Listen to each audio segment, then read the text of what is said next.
Will find that you have passions, and having a passion is a gift. I think we all have passions, and you don't get to choose them, they pick you, but you have to be alert to them. You have to be looking for them. And when you find your passion, it's a fantastic gift for you because it gives you direction, it gives you purpose. You can have a job, or you can have a career, or you can have a calling. And the best thing is to have a calling. And if you find your passion, you'll have that, and all your work won't feel like work to you. Many kids and many grown-ups do figure out over time what their passions are. And sometimes we let I don't think it's that hard. I think what happens though sometimes is that we let our intellectual selves overrule those passions.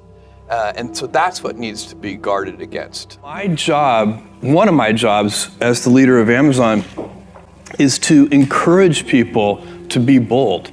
And people love to focus on things that aren't yet working. And that's good, it's human nature. That kind of divine discontent can be very helpful. But it's incredibly hard to get people to take bold bets. And you need to encourage that. And if you're gonna take bold bets, they're gonna be experiments. And if they're experiments, you don't know ahead of time whether they're gonna work.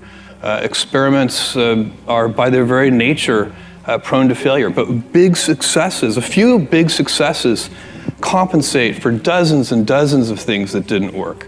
So, bold bets, AWS, Kindle, Amazon Prime, our third-party seller business, all of those things are examples of bold bets that did work, and they pay for a lot of experiments. I've made billions of dollars of failures at Amazon.com, literally billions of dollars of failures. And you might remember Pets.com or Cosmo, or give myself a root canal with no anesthesia very easily. None of those things are fun, but they don't matter. What really matters is companies that don't continue to experiment, companies that don't embrace failure. They eventually get in a desperate position where the only thing they can do is make a kind of Hail Mary bet at the very end of their corporate existence. Whereas companies that are, making bets all along, even, big bets, but not bet the company bets. I don't believe in bet the company bets. That's when you're desperate. That's the last thing you can do. You could be out of work and have terrible work-life balance. Even though you've got all the time in the world, you could just feel like, oh my God, I'm miserable, and you would be draining energy. And so you have to find that harmony. It's a much better word. And I think for most people, it's about meaning. People want to know that they're doing something interesting and useful. And for us, because of the challenges that we have chosen for ourselves, we get to work in the future, and it's super fun to work in the future for the right kind of person. You need to be nimble and robust. So you need to be able to take a punch, and you also need to be quick and innovative and doing new things at a high speed. That's the best defense against the future. And you have to always be leaning into the future. If you're leaning away from the future is going to win every time. Never, ever, ever lean away from the future. We all have adversity in our lives. I doubt if you really, if you know somebody, any friend or anybody that you talk to, there's no lack of adversity. And by the way, that's good, because it's what teaches us how to get back up. You fall down, you get back up. It always happens. And you get certain gifts in life, and you want to take advantage of those. But I guess my advice on adversity and success would be to be proud not of your gifts, but of your hard work and your choices. So, you may be, the kinds of gifts you get in life, you might be really good at math. It might be really easy for you. That's a kind of gift. But practicing that math and taking it to the next step, that could be very challenging and hard, and take a lot of sweat. That's a choice. You can't really be proud of your gifts because they were given to you. You can be grateful for them and thankful for them. But your choices, you choose to work hard. You choose to do hard things.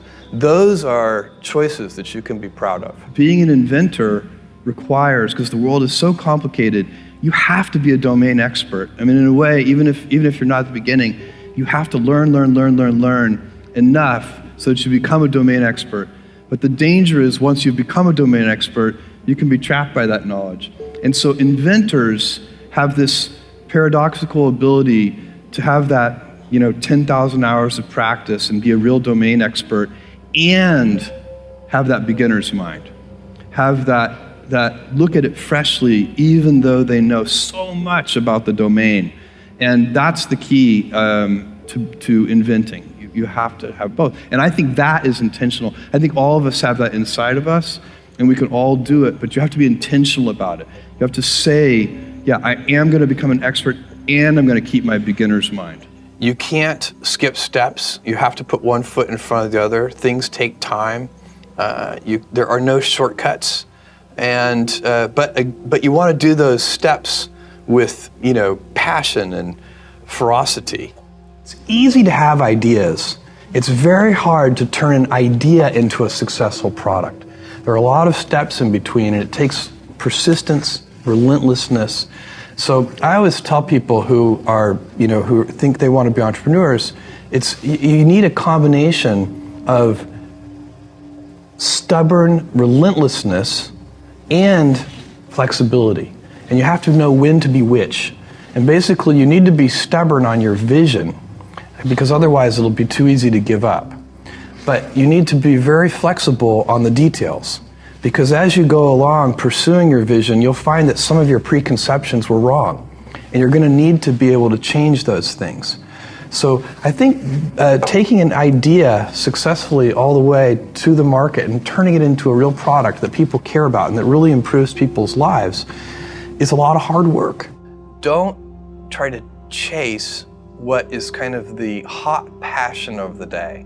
I think we actually saw this. I think you see it all over the place in many different contexts, but I think we saw it in the internet world quite a bit, where at the sort of peak of the sort of internet mania in, say, 1999, you found people who were very passionate about something. They kind of left that job and decided, I'm going to go do something in the internet, because it's it's almost like the the 1849 gold rush in a way. I mean, you find that people, if you go back and study the history of the 1849 gold rush, you find that at that time everybody who was within shouting distance of California was, they might have been a doctor, but they quit being a doctor and they started panning for gold. And that almost never works.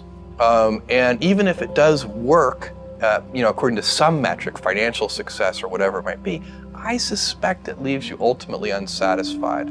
So you really need to be very clear with yourself. And I think one of the best ways to do that is this notion of projecting yourself forward to age 80, looking back on your life and trying to make sure you've minimized the number of regrets you have. That works for career decisions. It works for family decisions. Do you want? I have a 14-month-old son, and it's very easy for me to, if I think about myself when I'm 80, I know I want to watch that little guy grow up. And so I don't want to be 80 and think, shoot, I missed that whole thing and I don't have the kind of relationship with my son that I wished I had, and so on and so on. So if you think about that, so I guess another thing that I would recommend to people is that they always take a long-term point of view. And I think this is something about which there's a lot of controversy. There's a lot of people, and I'm just not one of them, believe that you should live for the now. I think what you do is you think about the great expanse of time ahead of you and try to make sure that you're planning for that in a way that's going to leave you ultimately satisfied. So this is just this is the way it works for me. And I mean, everybody needs to find that for themselves.